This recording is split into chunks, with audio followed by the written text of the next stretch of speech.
and welcome again to our YouTube live series, where every week we try to bring you the variety of different projects that our data scientists and data specialists have done. And we try to bring you these projects not just from a business perspective, but also from a technical perspective. So you can understand the kind of real time scenarios that you will be dealing with. So before we get into the project, I would like to present a scenario to everyone. Okay. We have two people. We have Mr. and Mrs. A, and we have Mr. and Mrs. 360. Now, Mr. and Mrs. A, they have been trained at XYZ Institute. Okay. And during their learning phase, they worked on dummy projects from various different data sources, open source data sources like Kaggle, GitHub, etc. Right. And we have Mr. and Mrs. 360 who have been trained here by us at 360DigiTMG. They worked on real-time projects. They have attended daily stand-up calls. They have created end-to-end data pipeline. They have done deployment on-premise and on cloud. They have worked on client meetings. They have attended client meetings. And finally, they have had their research papers published in international journals. So a simple rhetorical question that I have for everyone here is that if these two people are competing for the same job, who do you think gets shortlisted? I think the answer here is not required to be said because it's quite easy.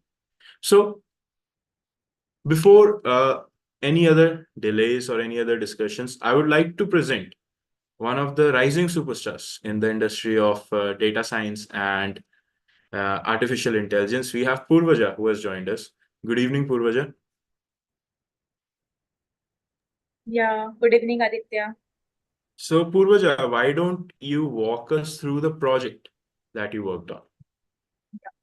Okay, so here our business problem is customers storing of various quantities of cement bags, which is stored in their inventory, and they have to transport that cement bags to the various locations of the customer. So this is the demand related project. So customer is facing issues for transportation of these bags from one location to another location. And here our objective is to minimize transportation cost. Constraint is minimize the inventory cost. So for this, we have a business success criteria, ML success criteria, and economic success criteria.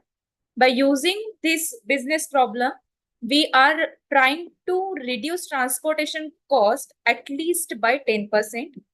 And using these models, forecasting models, we are achieving accuracy of at least 92%.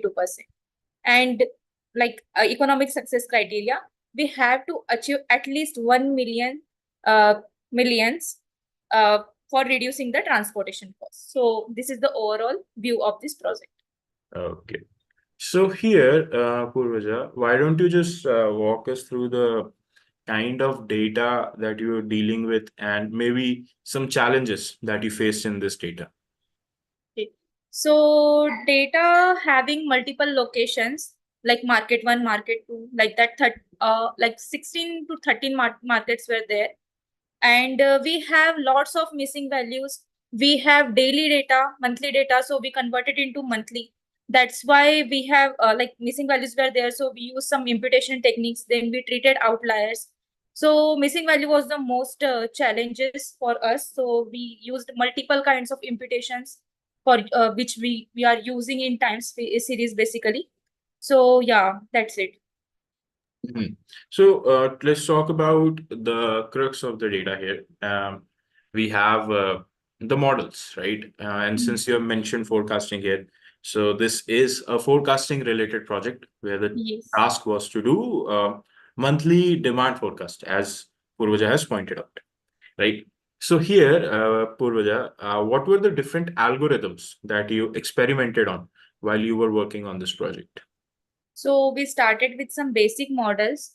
So we used linear, exponential, additive seasonality, multiplicative seasonality, that kind of models. Then for creating more accuracy, we use some advanced models like TimesNet, AutoTS we used. And for getting good accuracy, we tried with multiple neural network models like LSTM, RNN, GRU, bidirectional GRU, bidirectional LSTM. So we tried at 30 plus model to get a good accuracy here. And which model was the best model that you got? I got good accuracy with LSTM. LSTM. Okay, so we used neural network here, everyone, to solve our problems, right? LSTM, as we all know, is a variant of the RNN family. Okay. So once your model was finalized, once you were ready with the results, the next task is obviously deployment. So here we have a screenshot of the deployment that was done for this project, Purvaja. So do you mind just walking everyone through what we see here? Yeah. So we used LSTM here and we deployed using Streamlit application. And here you can see the drop downs for markets. So you can select multiple market location. So it will be like time, like if you are going with one-on-one market, it will be time consuming. So we give option to select multiple markets. Then we have a confidence interval with a 95 and 90%. And here you can see lower bound, upper bound and prediction. So we had data till April and we are forecasting from May. So here we have scroll bar also. You can forecast till 12 months. So all these features we added in our UI for better understanding and for good thing for client. So there we have it, everyone. Our deployment is usually an area where we struggle. So having something like this, which can be clearly used by the end user, whoever that may be, is always good. So before we finish off the session, I would like to talk about what we as an EdTech institution offer everyone. We offer the opportunity to work on challenging real-time projects where you're going to be pushed to your limits, like the one that you just saw. We're going to learn about all the phases of the project methodology, which is our CRISP MLQ methodology. We're going to learn about the various different tools that are used in the industry. Python, Power BI, cloud platforms, etc. You can see the variety of tools that you're going to be learning about.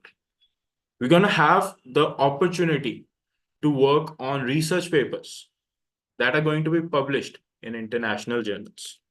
And you will have access to various free tools that can enhance your learning.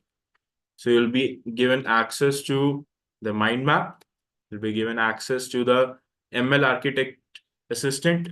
You'll be given access to the resume mapper, and you'll have access to the animated learners. So these are all the free tools that are there to just enhance your learning. So once again, from everyone here at 360DigiTMG, thank you so much for joining. And thank you so much, Purvaja, for taking the time out of your day to join us today. Yeah, thank you, Aditya. Yeah. So please be sure to follow us on our Instagram, YouTube, and LinkedIn for such future updates. So thank you,